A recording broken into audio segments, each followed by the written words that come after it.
Hi, guys. Let me just, let me just, hoo, hoo, hoo. Oh my gosh, you guys, welcome, welcome. Welcome to my channel. My name is Emmie from Emmie Evolving. Right now, we are about to start the Soul Sanctuary podcast. This is a very, very special place where we're allowed to talk about anything and everything that, we experience as we go through the motions of being sentient beings. So I'm live both on YouTube and on my podcast channel on Facebook. If you haven't already followed or liked me on Facebook, please do so.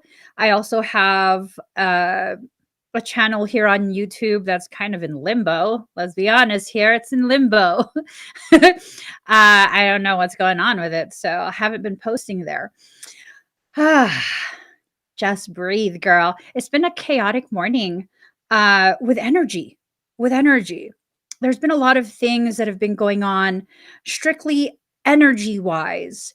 And all of this energy based stuff, it's oftentimes like totally over people's heads. You know what I mean? We don't know what's going on. We don't know why we're feeling the way we do.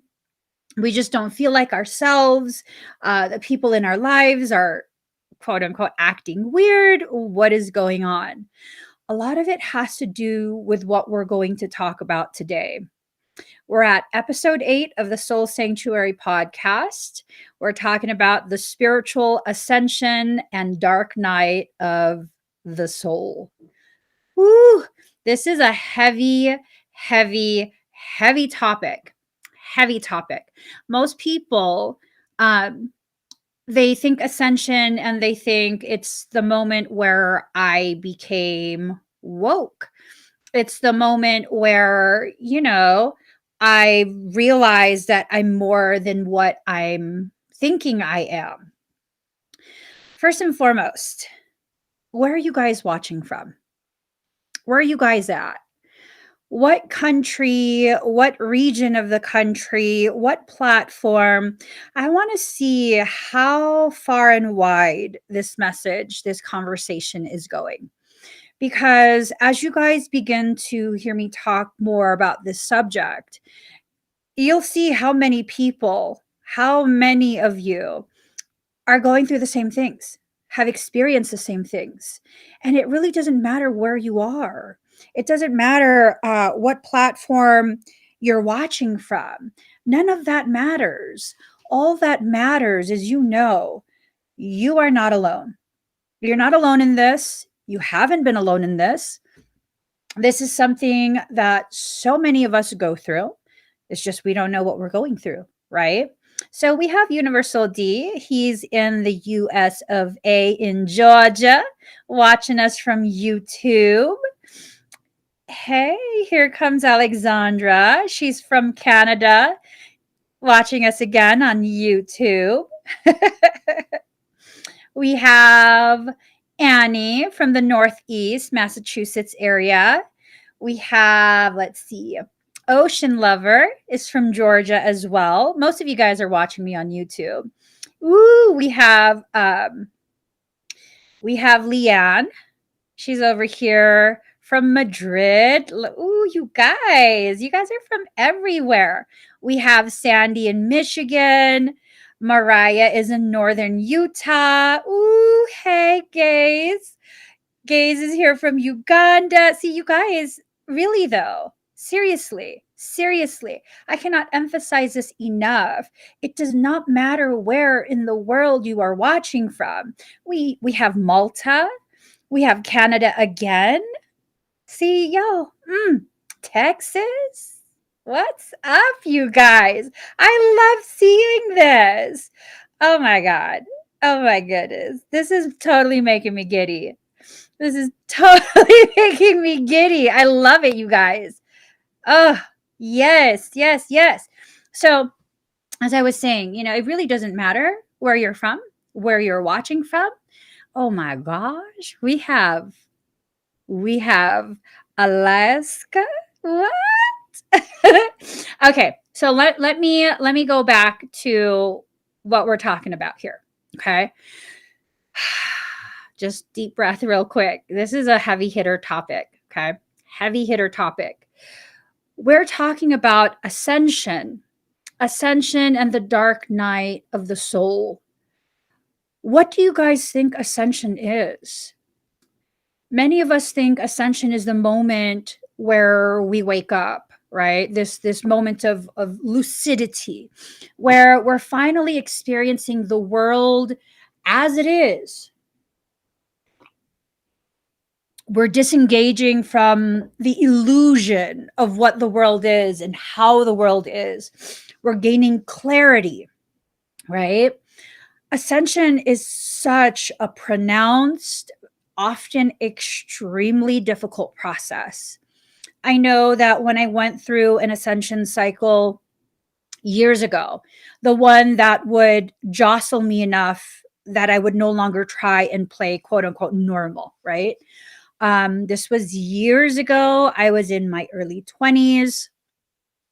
And for the longest time, all my girlfriends, these are girls I went to high school with, still have love for them. They were constantly asking me to go out. Now, I'm a total homebody. I'm not really up for going to clubs and bars. I don't like to drink. I don't like to do any of that. I like to be with my family.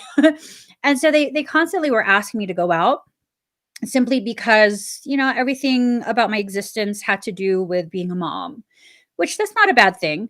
It's not a bad thing at all. I love that, I love that part of my life. But they had their specific views and they wanted to include me in their outings. And my husband felt like I needed to go out and kind of enjoy myself. Again, everyone has this concept of you need to live in a specific way or else there's no way you could possibly be happy, right? Well, I didn't realize that I was cocooning myself. That's why I didn't want to go out. I just wanted to kind of have a very quiet life. I still do. I love quiet living. And I really didn't want to. Outside of going grocery shopping, running errands, taking my kids to the library or the park, I just didn't want to go out. I was cocooning myself. That was the beginning stages of that specific ascension cycle. And that culminated with I still don't really know what happened. I'm going to be honest, I still don't really know what happened. I don't think there was any drama, but I just suddenly found myself pretty much excommunicated from the entire group. No one was inviting me anywhere anymore. No one was really including me in any conversations. To this day, like I look back and it feels uneasy. Like, did I do something? Did I offend someone without realizing? And mind you, even though you've known me for a while, I tend to not speak. I tend to not talk. So, how was I going to offend someone if I wasn't even talking? And I realized it took me many, many years, fast forward so many years before I realized, oh my goodness, that was the major, major ascension cycle that shook me from center point.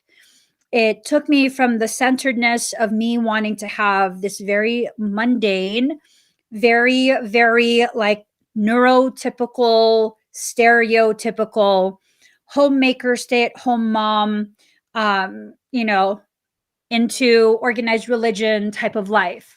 Nothing wrong with any of those things. I will be the first to say there is absolutely nothing wrong with being any of those things. Whatever makes you happy and feel the most fulfilled, that is what your goal should be. Now, the reason it was wrong for me, despite it not being wrong, period, is that that's not what I was supposed to do. I look back now and I realize I was using my family life to hide myself from the general public because I am painfully aware of how different I am from most people. Okay. Even in spiritual circles, I don't feel at home. I feel very, very different than most people. With that, the journey has just continued. And a lot of people think that when you have your first massive ascension cycle, the one that you can't ignore, you can't pass off, it's just a bad week. It's just a bad month. When you have your first one, most people will think, oh my gosh, this is the moment where I became woke. Yo, we're an enlightened species. We are an enlightened species in varying degrees of the process of remembering. Having amnesia does not mean you're no longer who you are. You are still absolutely who you are. You just don't remember that. Okay. Sandy Deb asks, why is it that when you get completely connected at a point, your brain forgets? Well, for this question, that's a good question too. I'll read it again. Why is it that when you get completely connected at a point, your brain forgets? It depends on what your intention is. A lot of the times when something like that happens, you are going to use that information to completely disregard and override whatever process your soul is initiating. That's not allowed. That is not allowed. Okay. When we go into the exclusive membership and we have our like really in-depth chat, can y'all members please let me know, remind me in that chat. We're going to start at 10:45 or 9:45 Pacific Standard Time. Please remind me to talk about the time where I tried to override something that was not allowed, and what happened to my laptop. Okay. So yes, when we allow ourselves to go through this ascension process, a lot of what will happen is we will have our almost like sovereign free will taken away. And when that happens, we need to make sure that we understand what process we're in. Okay. There's a couple of symptoms that we will experience. For your first massive ascension cycle, there is definitely some very pronounced symptoms that most people will experience. I say most because there's always exceptions. There's always exceptions to these rules. So let us see. All right. Discomfort, aches, and pains. Okay. Some people will experience issues pertaining to their fascia. Fascia is it doesn't get the type of credit and acknowledgement that it needs. Fascia is so important. It's the very thing that basically anchors and integrates your spiritual essence, your soul, your energy to your physical body. Okay, that's the network that allows for the two to kind of coexist together. Now, when you go through an ascension cycle, it's usually what I have coined this term. It's trauma induced accretion, a TIA. This is when trauma of some kind, it could be a physical trauma, it could be an emotional trauma, it could just be like the trauma of wondering, what did I do? How come no one's talking to me now? Something that you receive as traumatic, something you experience as trauma, it will cause a process that will communicate to the soul a need to surge energy. That surging of energy is part of the trauma induced secretion. I call it a TIA for short. When you accrete frequency in a very accelerated manner, what ends up happening is it's very, very similar to that fight or flight. Okay. Very, very similar to that, but it's the etheric counterpart. You're now surging massive amounts of frequency. You are gearing up to either fight or take off energetically. And that amount of frequency typically will wake up your Kundalini. It typically will cause a whole bunch of different processes to occur. Now, when you have stress to that degree, physiologically speaking, you will most likely begin to produce higher amounts of cortisol in your body. You know, I'm sorry, guys. Let me fix this mic. All right. I feel like I'm rounding my back just to talk to the mic. All right. So, um, when you begin to accrete this type of energy, you initiate quite a few different processes within your physical body, as well as your energetic. First, you'll begin to produce higher levels of cortisol. That's a stress hormone. Okay. When you produce cortisol, you begin to crave things that are very processed. Okay. You begin to crave chocolates, sweets. You begin to crave things that are salty and fried. And people who, know everything about spirituality, they'll try and convince you like, oh, no, no, no. All of this is super bad. You have to be eating a very specific diet that is dictated to you by someone else. No, I'll tell you why. Part of why you need to allow the cortisol to do what it does, which is cause you to crave all sorts of things that are bad for you. Not saying these things are good for you, they are bad for you. But here's the thing: when you eat highly processed food, that drops your frequency. When you eat sugars, that drops your frequency. When you eat things that they're deep fried, that's very difficult to digest. Digestion diverts energy back to your body rather than to an energetic process. All of this facilitates the continuation of accrual of frequency. Yeah, it's all intentional. Well, what about the extra water? We're constantly thirsty when we're, going through this. Yeah. When you're integrating a lot of very high frequencies, that burns up a lot of water to protect the physiological body. You are made to crave salty foods so that your body will retain more water. Mind blowing, right? Now, this is not encouragement to eat unhealthy. This is just to help you understand why these types of things happen and they go hand in hand. Like, what is the use of it? Why? Why? That's why, to facilitate it.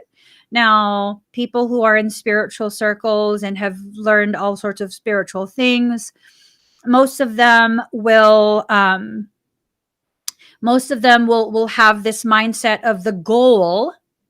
Your ultimate goal is to ascend, go as high as you possibly can. Well, here's the thing: frequency is always adjusting itself. It adjusts itself based on your mood, your mindset, your environment, life circumstance, thought forms, all of that. Other people's proximity to you, all of that. You can't force yourself to stay stagnant at a high frequency. Stagnation is stagnation. It doesn't matter if it's high or low. You are a dynamic energy. You were created for movement, for the full swing of motion and emotion. And when you get into these different types of situations where you have these preconceived notions as to how spirituality, how ascension is supposed to play out, all of the ways in which you're quote unquote failing at this, it creates tremendous amounts of cognitive dissonance, tremendous amounts of avoidance. That's a form of trauma. So what will your body do? It will store it inside your body. This is part of compartmentalization. That's what it's part of. You're compartmentalizing by the storage of these energetic thought forms, emotions. You're storing it in your body. And so, of course, it's going to be uncomfortable. You're going to get the aches and the pains. A lot of this will tie into your fascia. Okay.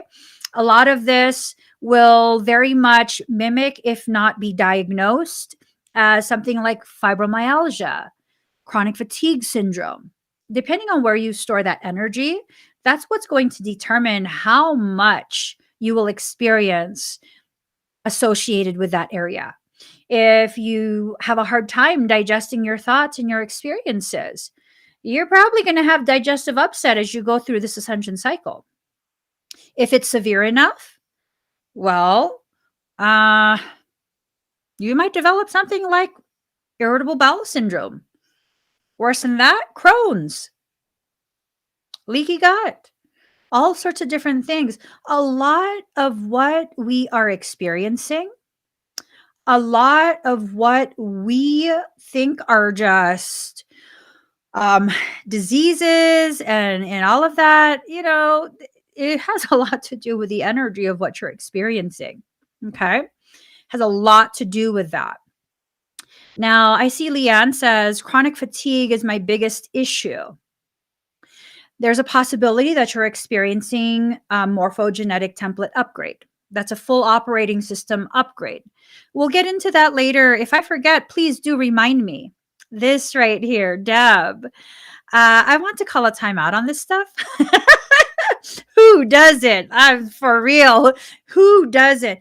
And you guys, I will tell you, that massive ascension cycle that I went through, remember where like all my girlfriends all of a sudden weren't talking to me anymore?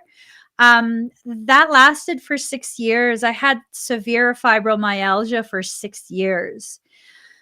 Whew, fibromyalgia. What I've seen with the thousands of clients that I have assisted over the past few years, has a lot to do with chakra blowout. Leanne, looks like we're going to be talking about it now. She says, I will. Now, chronic fatigue syndrome and fibromyalgia are very, very closely related. Some of the symptoms of fibromyalgia are fatigue, lack of energy, trouble sleeping, depression, anxiety. I mean, if you're fatigued and you can't sleep, obviously it's going to affect your mental health. Absolutely. Memory problems. Yep. If you're fatigued, if you're not sleeping, is absolutely going to affect that. Fibro fog, which like mental fog, they call it fibro fog. Headaches, sometimes your muscles will twitch. That's a lot of frequency running through you. Okay. Numbness or tingling in your arms, your feet. This is energy is being compressed in this area. Not only do you have like nerve bundlings and whatnot, this is a massive area for the heart space. Okay. I'm not trying to diagnose anyone. I want to make that clear. We are simply talking about the energies and some of the common experiences that we experience with Ascension and Dark Night of the Soul. Okay. Even if it's energetic, if you are experiencing medical symptoms, you have to make sure you rule out any medical conditions. Energy, especially distorted energy, the longer it's allowed to sit, the more likely it's being given the time to enter into the density of your flesh. When that happens, you will absolutely develop true physiological conditions. Part of my ascension problems has a lot to do with me overgiving to relatives, being overly available, just a lot of conflict, usual family stuff. What's connected? What chakra is that connected to? What's the family issues and our personal relationships connected to? Sacral chakra. What happened to me? I developed a tumor the size of my thumb on my cervix. That's not a secret. I've shared that before. A tumor, a growth, the size of my thumb on my cervix. That's scary. They found it when I was pregnant. That's scary. And you know what happened? Is how powerful it is. Your mind is designed to rewrite, repattern standing scalar waves. After I gave birth, I was like, you know what? Because I had resigned myself to, I'm not going to get any treatment. I'm going to carry baby to full term. Whatever happens, happens. If I'm not supposed to be alive anymore, I'm not supposed to, which was such a negative mindset. But as soon as my baby was born, I totally was like, there's no way I am leaving my husband to care for these children without me. There is no way my kids are going to grow up without knowing who I am. And from the time I gave birth, which right before I delivered, literally like an hour before I delivered, the OB verified that it was still there. 2 weeks later, I go to my first postnatal appointment. If you guys are not aware, after you give birth, about 2 weeks later, they have you come back in, be checked, make sure everything is okay. So my OB was freaked out. She's like in tears. Please, mama, let me biopsy and this and that. I wouldn't let her biopsy because I knew that I would have a miscarriage if she did. I told her, go ahead, go right ahead, biopsy, whatever you want at this point. Um, in that 2 week period, I shifted my connections with relatives, and I shifted my focus. I shifted it on healing myself and being a powerful mother for my children. Because, even though I have all boys, they need to be able to witness a strong woman. So that is what they are drawn to, a strong woman, not drama, not any of that, just having a very healthy type of template. Okay. So that's what I did. I changed my mindset. After 2 weeks, it's not there. The doctor is like, we're going to do a whole bunch of biopsies. We're going to take a bunch of samples. And I was like, go right ahead. And she did. A few days later, when the samples were all done being tested and everything, she's like, everything is completely normal. And I was like, well, that's good, isn't it? She goes, well, what did you do? Nothing. I didn't do anything. She's asking me if I took cannabis and all. And at that time, it was not legal. Okay. It wasn't legal in California. And I was like, no, I didn't even change my diet. I just changed my mindset. All of the cells completely went back to normal. This is how powerful you are. I didn't do energy work. I didn't do any of that. I was still too busy trying to be normal. Okay. Whatever you believe in is what you will create for yourself. And what's happening right now with all of these changes, all of these things that you go through during Ascension, you are being shifted from your old way of being, which is the current way, into a new way of being, a new way of seeing, feeling, sensing, interacting. And you have to give your soul the space to be able to shift your life. Part of Ascension requires that certain people be removed, either through conflict, that's common, or they just quietly bow out. Suddenly, they're no longer talking to you. They're no longer returning messages. There's no conflict. There's no drama, but suddenly they're no longer around. Many of us will misunderstand this as like, see, I have no one. No one understands. No one loves me. No one supports me. And I don't know that that's the truth. I can't tell you that you're lying to yourself. I don't know your situation, but I don't know that that's the truth either. I don't know that that's accurate. I think a lot of what happens, just like the caterpillar transitioning into the butterfly, the caterpillar must do that alone. The butterfly emerges alone. This is a portion of your journey where you cannot have distractions from other people. Now, if you're able to focus on yourself with other people present, they don't have to go away. They're not necessarily forced to go away. It's when we continue to be the stereotypical empath, the stereotypical, you guys know which zodiac signs do this. And that's when our higher self will do us the favor and remove the very people who are the biggest distractions. I've learned to focus on myself when I'm going through these types of things. I don't always share it. In fact, most of the time I don't. But I do still allow myself to work, and, I don't have to completely shut down. I will go through these processes and know I have to focus on myself throughout the day. No one's being removed from my life at this point. It's been a very long time since people have been removed from my life during an Ascension cycle. Okay. Changes in sleep and eating habits. This is another thing that occurs when you go through Ascension. Sometimes you'll begin to sleep excessively. Okay. With that excessive sleeping, like it's almost like, oh my gosh, have I developed narcolepsy? Like I literally was wide awake, and then within a few minutes, like I'm talking about less than 5 minutes, I cannot keep my eyes open. Well, here's the thing. When you go through an ascension cycle, sometimes you'll have portions of that experience be about downloading updates for apps. Okay. Well, let's make an analogy like your phone. Okay. Um, Sometimes you're downloading information, and that download is the equivalent of an update for one of the apps on your phone.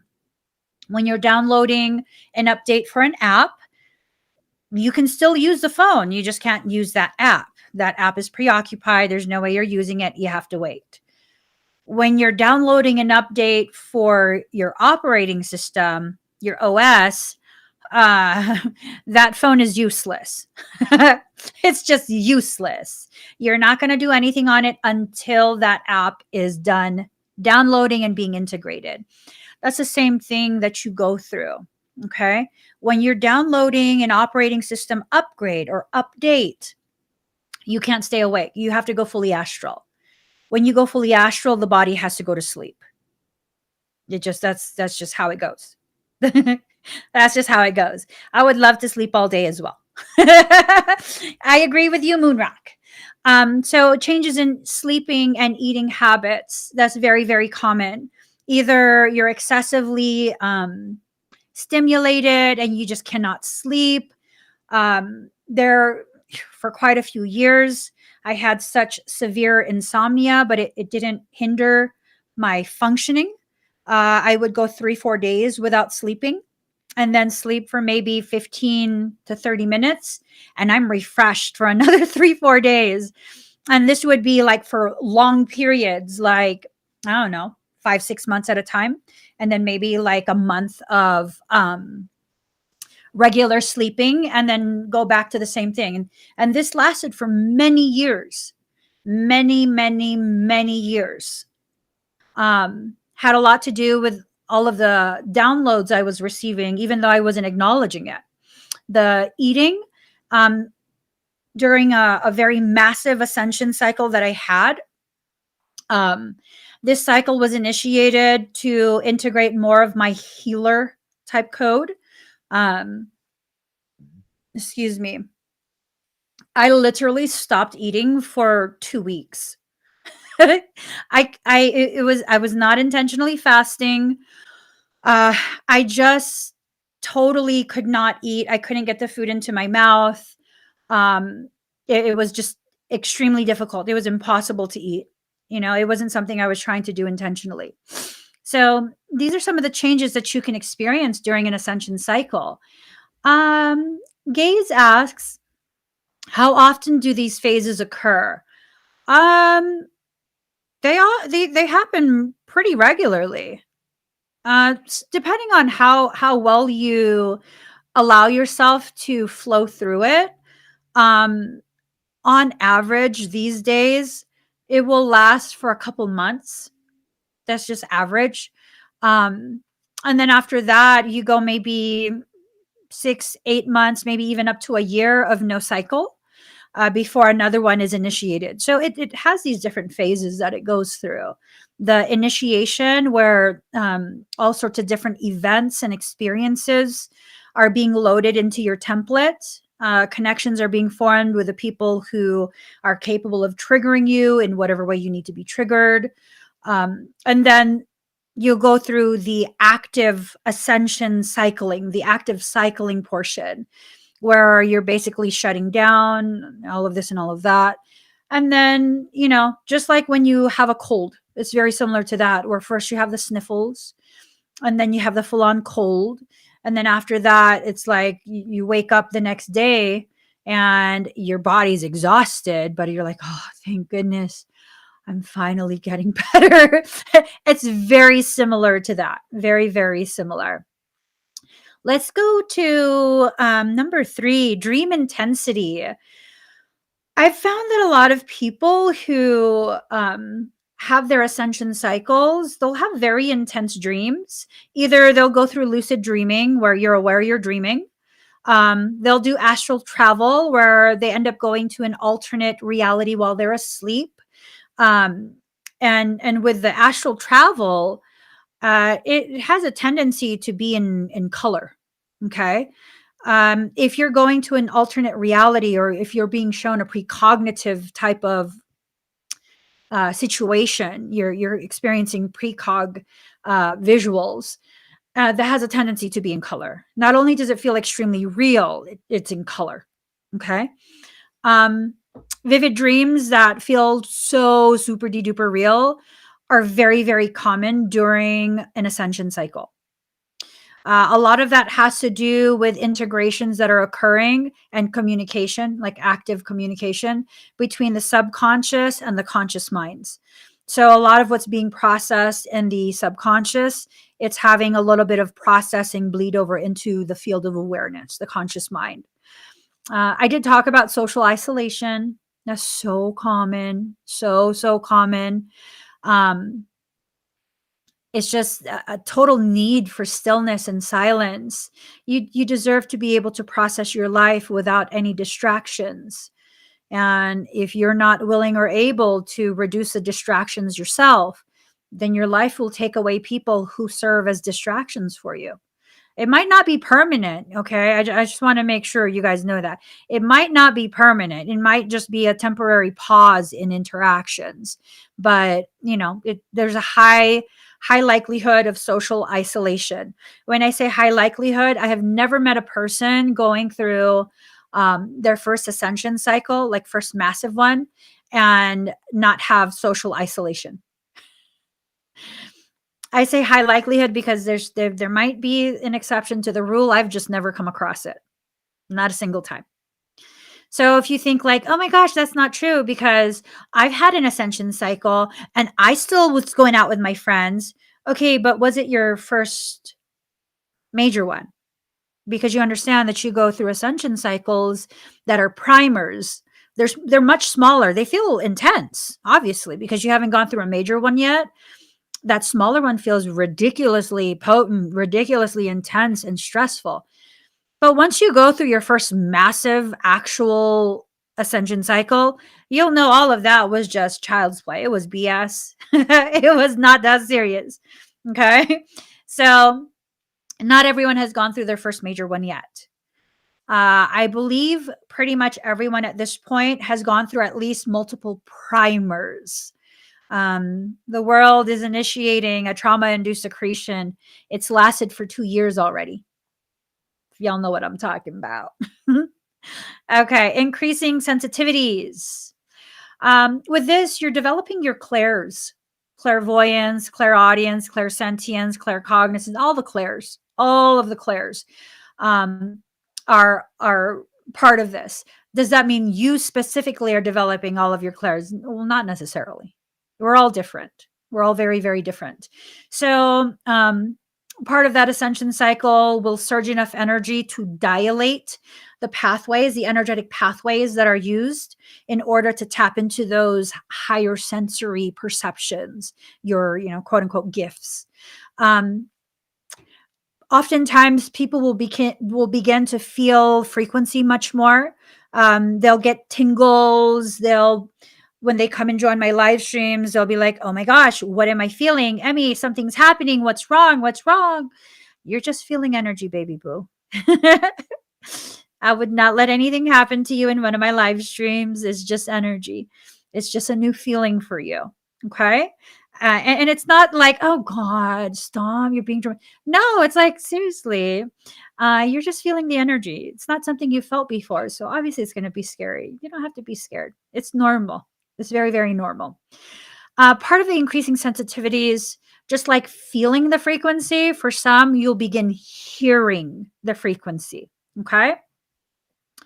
That I didn't want to overload you guys with all of the symptoms. That's just a very, very quick five, like the five primary that most people will experience.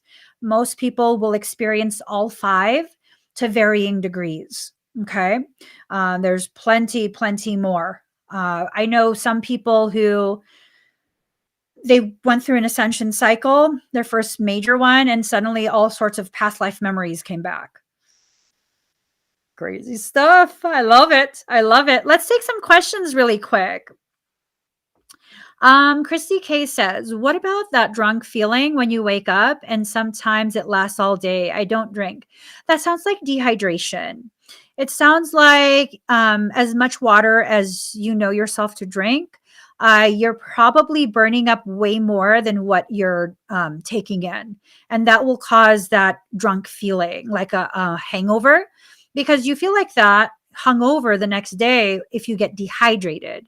One of the things that I like to do, and again, I'm not providing medical advice, okay? You could do something like electrolyte replacement powder. I think it's called liquid IV. You can do, what's it called? Body Armor. Is that the name of the? It's like an electrolyte drink. Those are pretty yummy. I sometimes will take Pedialyte water. It's just powder, and I put it in my water, and that helps to replenish my electrolytes. Um, Part of what you can also do, I haven't tried this yet, but I've had quite a few clients. I've told them to do some reading on this, and they've tried it, and it's really helped them.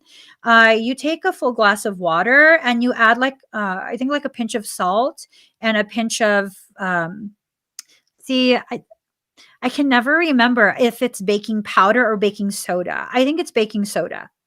I think it's baking soda. And it helps your body to kind of rebalance itself. Now, again, you guys have to make sure you do pretty intensive amounts of reading to make sure that you're making informed decisions for yourself. You can drink too much water. That will cause an electrolyte imbalance, but it would have to be ridiculous amounts. Okay. But you want to make sure you're very careful about the electrolyte balance in your body. It's those salts, and it's not table salt. Those salts are what helps your body to function. I'm talking about cardiac function. It can be serious. So you have to make sure you're careful. Okay. But when I feel very sluggish like that, it's usually because I'm dehydrated. I've surged some sort of energy, or some sort of energetic process has occurred, and it's used up my glycogen, which is a stored energy from your liver, and my water supply. So I'll have to load up a little bit on carbs, and then I'll have to drink some electrolyte water, electrolyte replacers. And then usually I rebound within like 30, 40 minutes, but I metabolize food very quickly. Okay. So that might be something you want to try, Christy K. Let's see what else.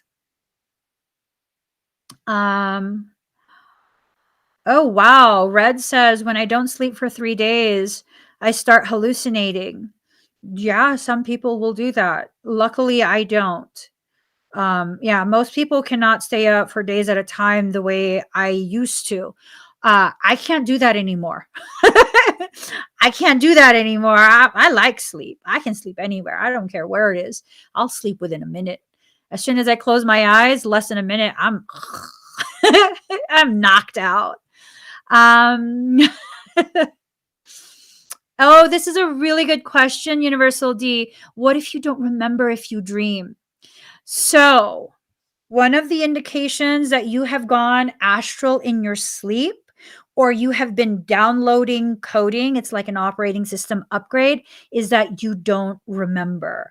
When the consciousness fully detaches from the body, well, there's still a string that attaches you. You're not completely separate. But when the consciousness detaches enough from the physical body, the human brain won't remember it because it's not experiencing it as a human. It's being experienced as a soul. And the soul has partitions that sometimes the human brain can't breach. And so you won't remember. And I like to keep this mindset of if I need to know what it is, I'll remember it when I need it. Outside of that, I don't need to remember. Um, Ooh. This is okay. So Leanne says, I had body paralysis recently. I was aware I was dreaming, but also awake enough to know that I was partially awake. Is that an astral travel thing? Yes. Yes. So that body paralysis, um, just like when you get out of your car and you turn off the engine, right? You've gone astral, so now you're not in your car anymore. Your physical body is represented by the car. And, obviously you're not going to leave the keys in there. Y'all, I just saw this video of like this car going around this other car at a gas station.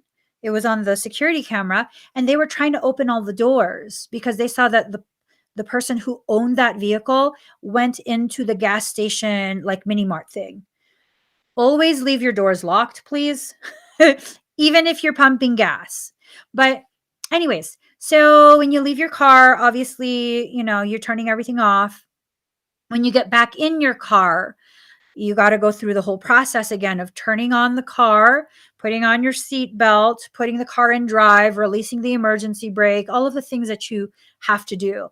It's the same thing. The integration between the conscious mind and the Merkaba, the light vehicle the body uses, that integrating back into the physiological vehicle, it takes a little bit of time. So when you go fully astral and there is some type of threat detected, regardless of the level of threat, if your physical body detects a threat, there are fail safes that are put into place. You'll get shoved right back into your body.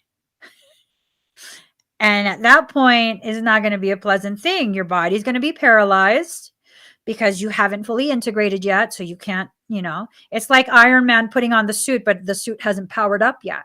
So you'll be aware that it's happening, but you won't be able to do anything about it. The best thing to do is to try and breathe and just release. Release all the areas of tension. It's a lot easier said than done. I know. But when you do that, when you tense up, when you get really, really afraid, your blood vessels constrict, your fight or flight, remember.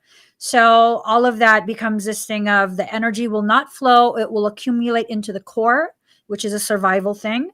And then everything else is not getting all of the energy and blood flow that it needs. It takes a few minutes to reintegrate if you're fighting it. So the best, most efficient thing to do, let that biznatch flow. Just be like, okay, I'm gonna get up soon. Just my fingers are waking up. My toes are waking up. Wiggle, wiggle, wiggle, wiggle, body's waking up. It's a whole song that I made for myself. My fingers are waking up. And I'm like, oh my God. Yeah. So, and that works. It makes it a lot faster. If I fight it, I'm stuck a lot longer. The fingers are waking up. The toes are waking up. Let's see. Let's look for other questions. Yes. Yes, Teresa. See, I'm telling you guys, Teresa is my personal Google. Bioplasma cell salts. Yes. I was going to say base salts, and I was like, that's not it. Cell salts. Yes. Potassium, magnesium, all of that good stuff. Yes. Okay. So it's confirmed. It's a pinch of, and you don't want to use table salt. You want to use pink Himalayan or sea salt. Okay. Pink Himalayan has a lot of trace minerals and all of that good stuff. Let us see. If you have a hard time falling asleep, it's usually having to do with an overactive thought process, overstimulation. Maybe blue light has affected you, like a lot of electronic stuff that will affect your brain. It will hyperstimulate your brain. Let's see.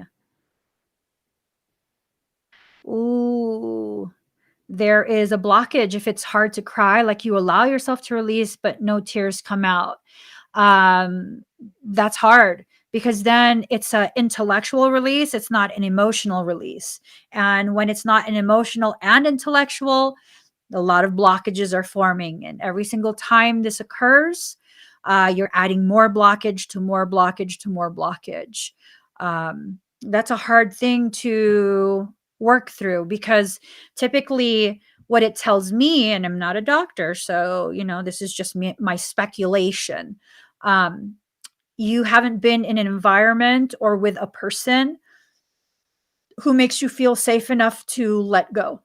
You've built walls to protect yourself, and then you've hoarded all of the emotions because to allow someone else outside of your castle walls to see those emotions is a type of vulnerability that might lead to your destruction.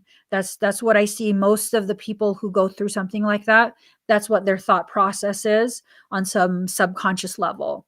So you definitely have to work on that, okay? Because intellectual release is not the same as an emotional release. Intellectual, logical healing is not the same as emotional healing.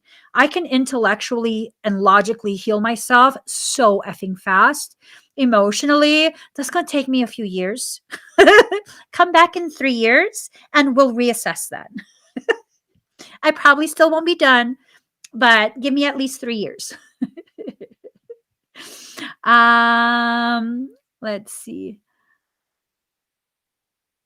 Let's see other comments. You guys have any other? Oh, here. Anything to help ringing in the ears. Oh my. So right here and right here, it's a telecoms, energetic telecom. Sometimes you guys will see me go like that. People think I'm going like this, but I'm not. I'm going like this. I'm turning down the volume of the etheric telecoms. You're hearing a lot of telecommunications going through etheric channels, or you might have tinnitus. We don't know. I would rule out any type of medical stuff first. If there's nothing wrong, like tinnitus, TMJ, something like that, then you're probably hearing frequency. I have not been able to find anything to help alleviate that, unfortunately. I'm be honest with you guys. I'm not here to look like I know everything. Oh, this is intense. Leanne, I have noticed major tingling at the back of my neck. Could this be an upgrade energy? If so, what would be activating in that area? That's the atomic doorway. That's the bridge to your Christ consciousness. You've seen the movie Matrix. That is where the cord to the I punched my own head. That is where the cord to your higher self is plugged in. It plugs in and it hooks into like the top of the brain stem. It kind of branches out to the thalamus, retrocerebral fields, hypothalamus, amygdala, all that central structuring, lamina quadrigemina, all of that. It just branches out, and that's how the higher self communicates with the human self. It's not just the pineal. Pineal is a center point. It's that cranial cocoro. But that's not the only thing. It's the entire brain functions with a higher self. Um, let's see.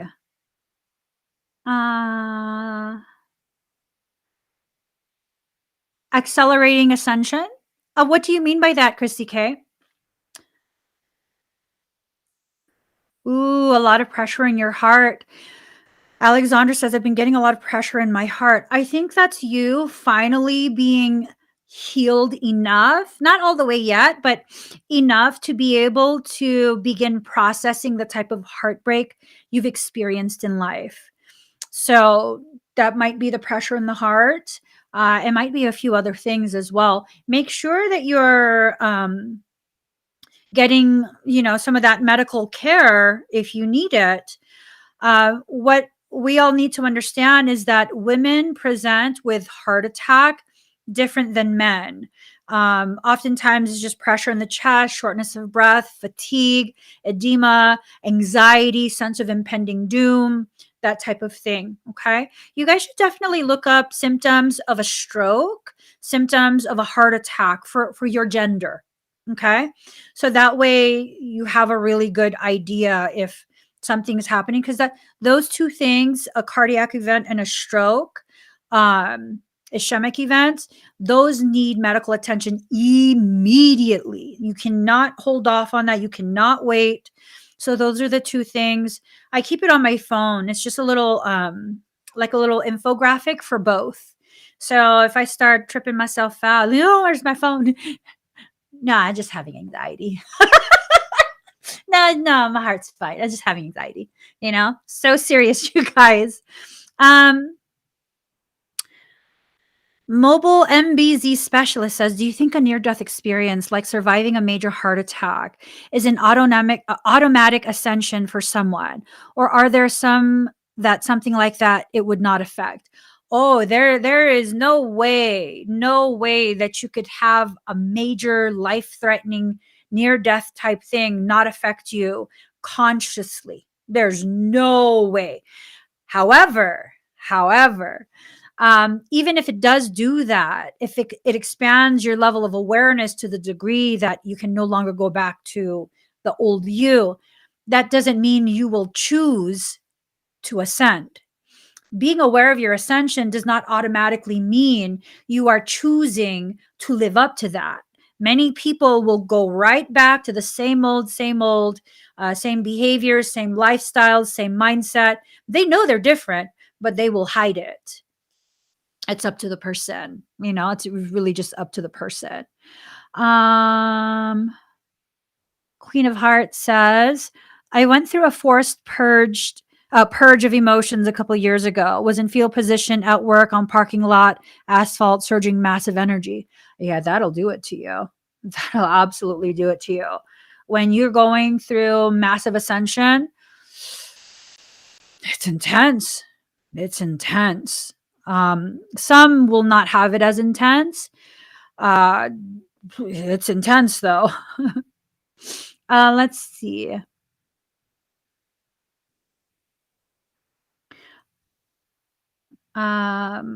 Melissa A, can your soul team physically tap you?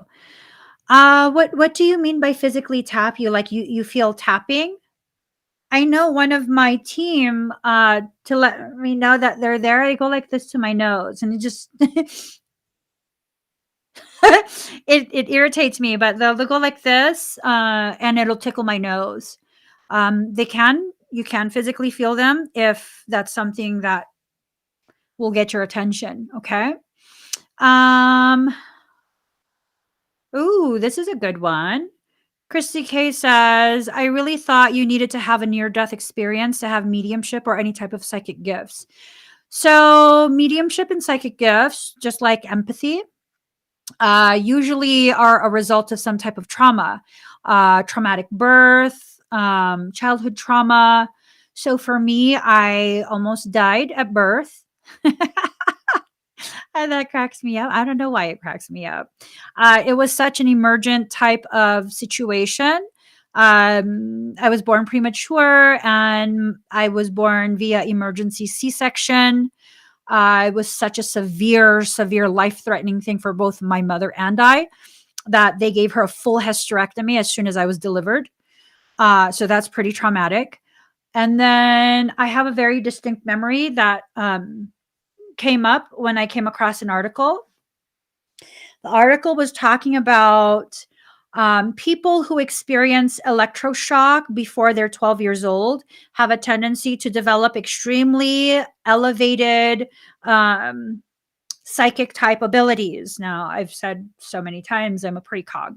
I think a lot of that had to do with when I would say maybe like 5 or 6. No, I was younger than that. I was probably 4 or 5 because I think I was just barely starting preschool or kindergarten. We went to my grandma's house. We were having a sleepover with all my cousins in the living room. And my grandma was in the back room doing something. And she had told us to all go to sleep. And my cousins, we were all on the floor in sleeping bags and stuff. And I couldn't sleep. They didn't want us to be scared of the dark, so they put a little nightlight, which was an owl nightlight, looked like an owl, and I kept playing with it. I kept pulling it out of the socket of the banana clip, and putting it back in and pulling it out and putting it back in. And then what ended up happening was I didn't realize that my fingers were touching the prongs when I put it back in. The whole house went dark, and in front of me went big, bright blue, white, blue. And then my grandma's like, "What are you guys doing?" In our language. She said she was going to, beat our ASSs. My grandma was a gangster. And so I let it go. I pushed it back in all the way and I let it go. And then I pretended I was sleeping because I would get in trouble. I was the only one that was left awake. And that's my little story of near death. That's not the only time I've had a near death experience, but yeah, I ran an entire 1980s electrical load in my body, my little body, for a few seconds there. I don't know why, because if you run electricity like that through your body, all your muscles will contract. You won't be able to let it go. You're dead, basically. Oh no. I was like, oh, she's gonna get mad. I pushed it back. I let it go. I pushed it back in and I pretended I was sleeping. No marks on my body, no nothing. I was like, oh no, she's gonna know. Yeah. So I don't know. I think a lot of the times when we allow ourselves to recognize what we're going through, what we've been through as people, we'll see that our entire lifetimes have allowed for us to really cultivate the gifts that we have now. It usually starts in childhood, usually. So, yeah, I think when you look at your life, you'll see, like, after certain types of events, experiences that showcase you have gifts activating will happen. Not long after that, I remember, I want to say maybe like a year, maybe 2 years, because we had already moved to our new house. I want to say maybe like a year after that. My mom worked in the hospital and she loves to cook. And so one day she decided to bring home a disposable scalpel, and that she would use that to cut meat into really thin slices.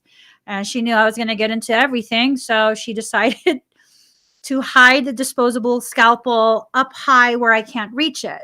Well, the moment you tell me not to do something is the moment I will make it my life mission to do it. So I waited for her to go to sleep, at which point I knew she was asleep. I got the chair. I crawled myself up there and I got the scalpel out, still standing on the chair. I have very distinct memories of this. I was wearing my t-shirt and just my undies. And I was standing on the chair and it's rickety. And I was like, this is it? Like, she's making such a big deal about this. And it was just like a plastic flattened tube that covers the blade. I took it out and I looked at it. I was like, it's not a big deal, right? And then I put it back in, and then I accidentally pushed it too hard, so the tip of it was sticking out of the sheath. It was like this. And I was like, oh no, she's gonna know. She's gonna know that I did that.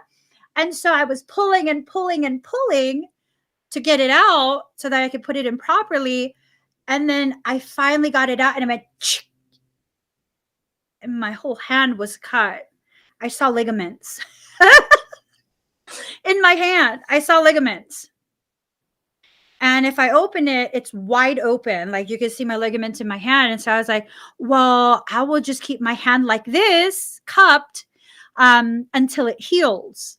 Because it clearly, to me, even in kindergarten, that looked like it needed stitches. And so I said, I'm just going to keep my hand like this. And then I heard my dad wake up. He came out of the bedroom. And I was like, oh, I better put the seat away. I got off the seat. I pushed it back. And then I went and finished watching, I think it was like My Little Pony or G.I. Joe. And for some reason, and I remember so much about my childhood, I don't remember this being an issue after I sat down. And there was no blood. None. No blood at all. I just remember, like, oh, that's like a mouth. Oh no. oh no, I'm going to be in trouble for this one. Because in Filipino families, if you have to go to the ER, you're going to be in big trouble. You don't go to the ER unless you're at risk of dying. And if you're going to force us to take you to the ER, you're in big trouble. I don't remember getting stitches. I don't think anyone even knew. So you do with that whatever. But I cut all the way down to ligaments. I could see the ligaments. Let's talk real quick about Dark Night of the Soul. I got to wrap things up in a little bit. So, Dark Night of the Soul is just intense, intense, intense, intense. Many of us go through a dark night of the soul without realizing that's what we're going through. 7 signs you are experiencing a dark night of the soul. And this is from an article by Loner Wolf. Number 1, you feel a deep sense of sadness, which often verges on despair. This sadness is often triggered by the state of your life, humanity, and or the world as a whole. How many of you feel so depressed just thinking about the world? Like, oh my gosh. Number 2, you feel an acute sense of unworthiness. A lot of people who are here for a higher purpose, you have a tendency, not always, but a higher tendency of experiencing imposter syndrome. It ties into this acute sense of unworthiness, except it's prolonged. Okay. It's prolonged. So it's difficult. It's actually triggering me talking about this. Number 3, you have the constant feeling of being lost or condemned to a life of suffering or emptiness. Number 4, you possess a painful feeling of powerlessness and hopelessness. Oh, no, don't cry, girlfriend. Number 5, your will and self control is weakened, making it difficult for you to act. It's kind of just, it's very crippling, very, very crippling. Number 6, you lack interest and find no joy in things that once excited you. Kind of just like, let's just get this life over with. Not some sort of ideology, but just like, whatever I need to do, just lay it out already. Let's just get it done. I'm not going to fight it. I'm not going to try any early checkouts or anything like that. Let's just get it done. Stop. Tell me what I need to do, soul. Number 7, you crave for the loss of something intangible, a longing for a distant place. Mm,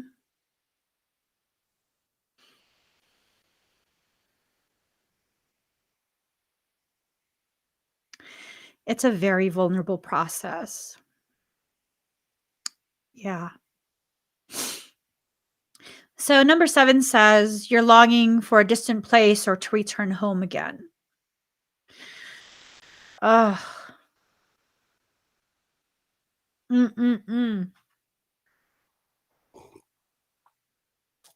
And you're experiencing all of these very, very devastating emotions with a very painful sense that even if you told someone who um, is very supportive of you, someone so loving and patient and understanding, that even they wouldn't understand.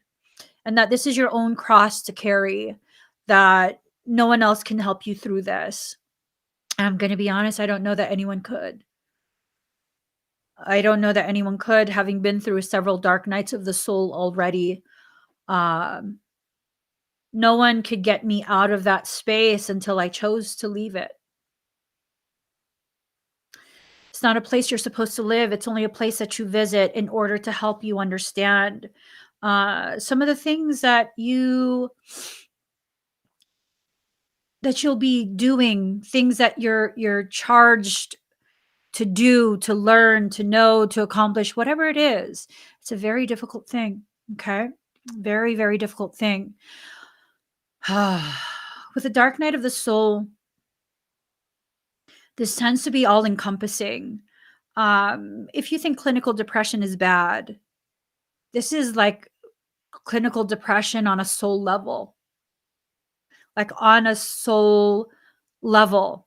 And what ends up happening is only you can heal yourself through this. You might come across people who can help you to better understand some of the thoughts, some of the experiences. Um, but is this something that they can cure?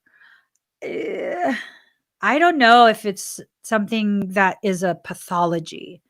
Um, when you try and use allopathic medicine to quote unquote cure spiritual processes, you're going to further irritate and disappoint yourself.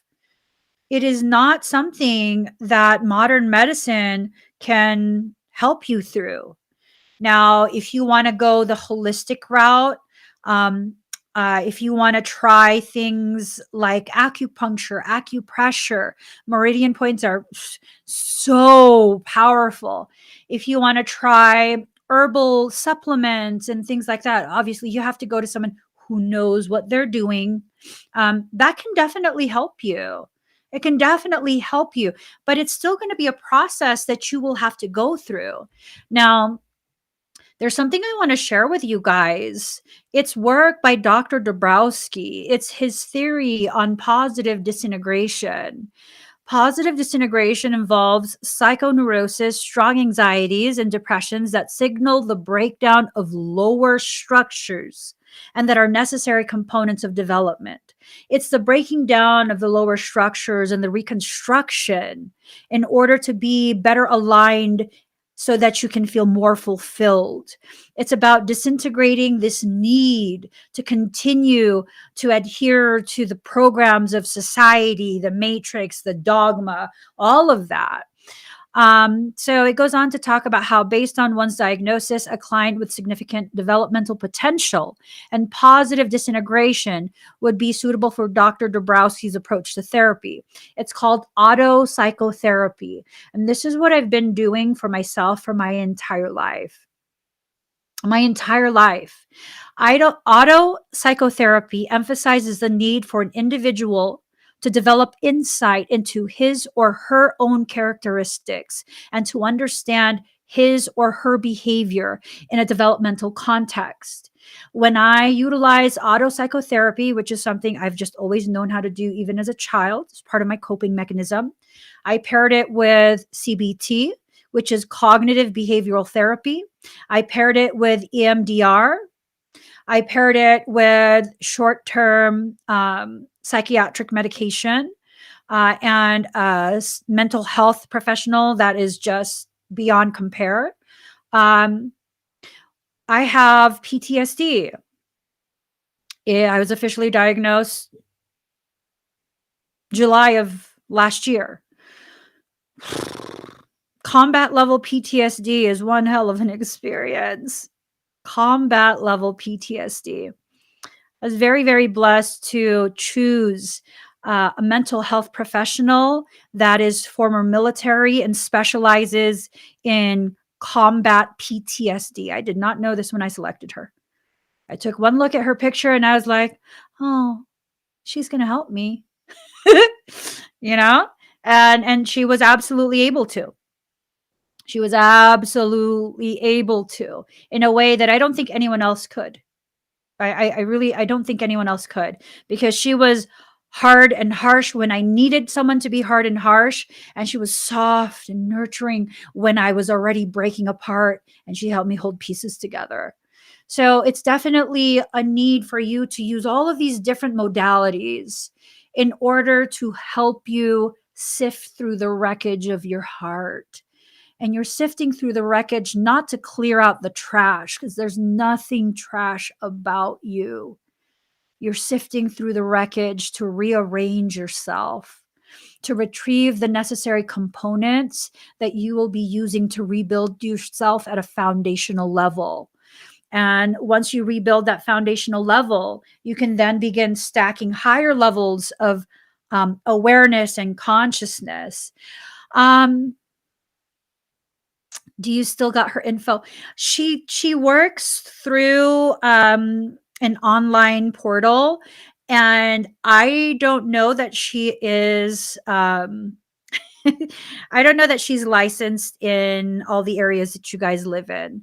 Um I'll definitely ask her if it's okay for me to, um, if it's okay for me to kind of uh, share a way to contact her so that you guys can ask her if she can treat you. Yeah, no, she's just, I like her a lot. I like her a lot because it was one of those things where, totally having an absolute mental breakdown right in front of her. And the breathing erratic. I'm sure if my eyes weren't so dark, you would see my pupils fully dilated, just like absolute terror in my face, my energy, everything. And she's like, listen, listen. She's like, you are freaking out. And I was like, I am. And she's like, okay, clearly you're going through something. Let's assess what is going on. I went to her for psychiatric care. It turns out she's licensed in quite a few different other things. And oh my God, what a blessing. What a blessing. What a blessing. It's important that we do our part, though. It's really, really important because all the work that she did with me, oh my gosh, I was telling her, like, I feel like I can do this within a few months because that's how my brain functions. And she goes, oh no, this is gonna take, you're messed up. You're really jacked up. Her words. You're jacked up right now. Cause I was jacked up. And yeah, she was like, you can go back to coping. Cause that sounds like what you're gonna try and do. You might be good at it. But know that if you don't address this now, it's gonna stay with you for the rest of your life. And I was like, hell no. And so then, I did the work that she told me to do. And I excelled at it. And now it's kind of just this, like, she loves to see me when she sees me. And she's like, oh my God, the progress that you make, it's so fulfilling for her. I was just like, ah! It's amazing. It's definitely amazing. And it's something where anytime that I profusely thank her for her role in helping me to realize specific things, giving me the tools that I needed to accomplish what I had set out to do. Again, it requires me putting effort into myself. Every time I thank her for that, she's like, you committed to this. You set your mind to something and you accomplished it. So, you have to make sure that you understand how much you accomplished.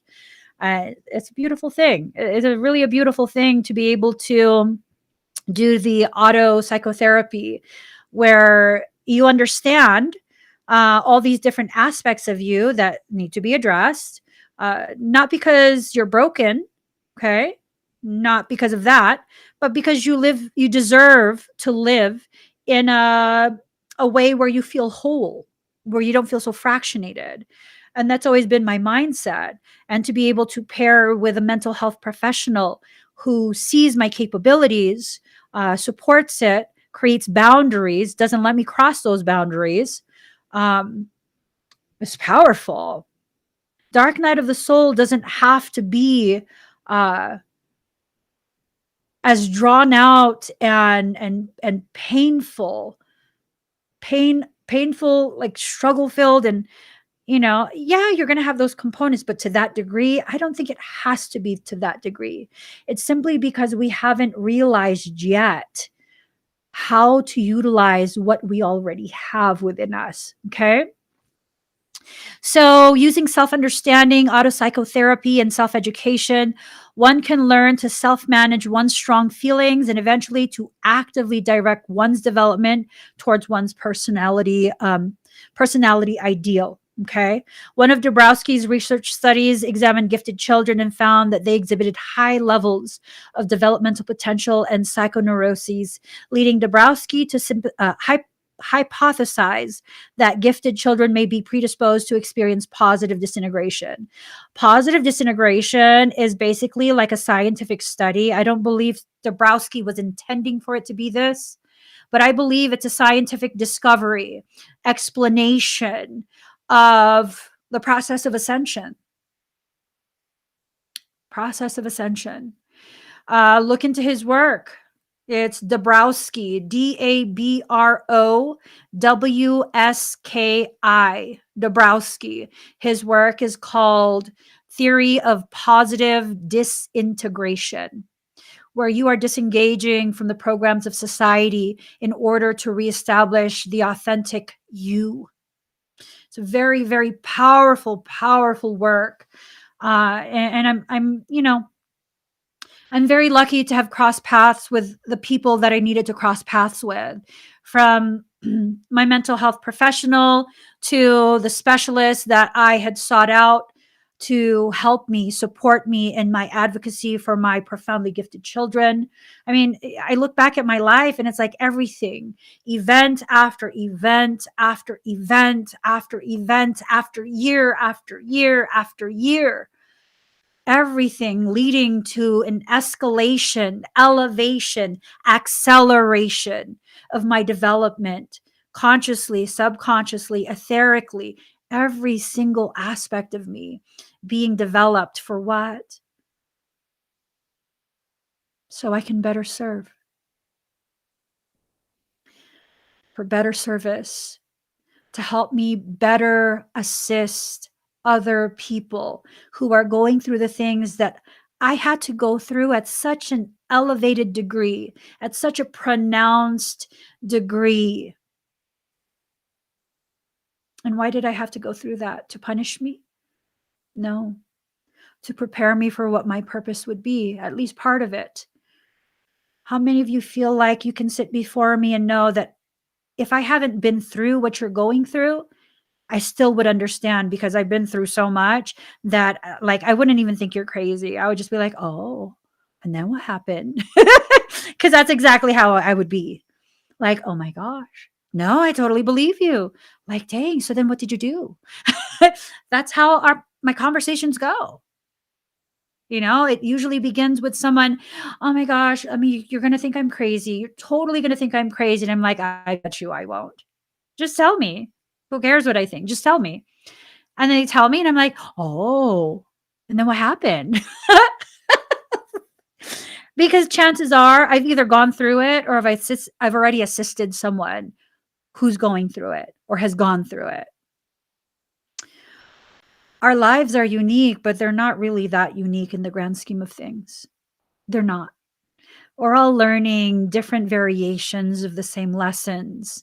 It helps us as we go through our journey of ascension and that valley that we travel through called the dark night of the soul. It helps us to know that so many before us have come out the other side. Not only have they not been destroyed, they've been rebuilt and fortified to the degree that empowers them to help others find their own way. Life is so beautiful. This journey is something that can help you learn in ways that human schools cannot teach you, learn in ways that human gurus cannot teach you, learn in ways that your soul has designed you to learn best in. So allow your process, even if you're afraid. Go through what you're going through. Hold on to the knowing that you will get out the other side. How long it will take you depends on how slow you choose to walk through it. Now, I'm not encouraging you to run. That's how you trip and fall. Walk surely with confidence. I'm going to get through whatever life brings my way. There was a situation I had to consider recently. It was worrisome. Okay. It was worrisome. And wasn't sure how I should proceed. And I took one look at my husband and I was like, "I'll get us through this, won't I?" And he goes, "Yeah, you always do." And I was like, "Whatever I get us into, I'll get us through it." He goes, "Yeah, duh." Duh. Because it's true. I might do it messy. I might do it while crying. But at the end of the day, I get us through it, don't I? Exactly. Recognize that you're like that too. You're like that. That's why you're here. We operate at a level of resonance. Okay. So I'm going to carry this conversation on in my exclusive member chat. If you would like to be a part of that, there is still time to sign up. You can do so through my website. Let me get that link for you guys. I'll put it on the screen. Oopsie. Whoopsie. Whoopsie, whoopsie, whoopsie. Okay, there you go. Visit my website at thesoulsanctuary.love. You can join the exclusive membership that will give you immediate access. The chat, exclusive member chat, will start in about 15 minutes. If you're already part of the membership, see me there in a few minutes. I'm looking forward to talking very in depth about quite a few different things. So, from the deepest depths of my heart's oceans, I love you guys so much. Please give this video a thumbs up. If you haven't already subscribed on YouTube, please subscribe there. Like my page on Facebook, Instagram. If you're listening to this through podcast, please interact with the track and share it out. I'll see you guys again very, very soon.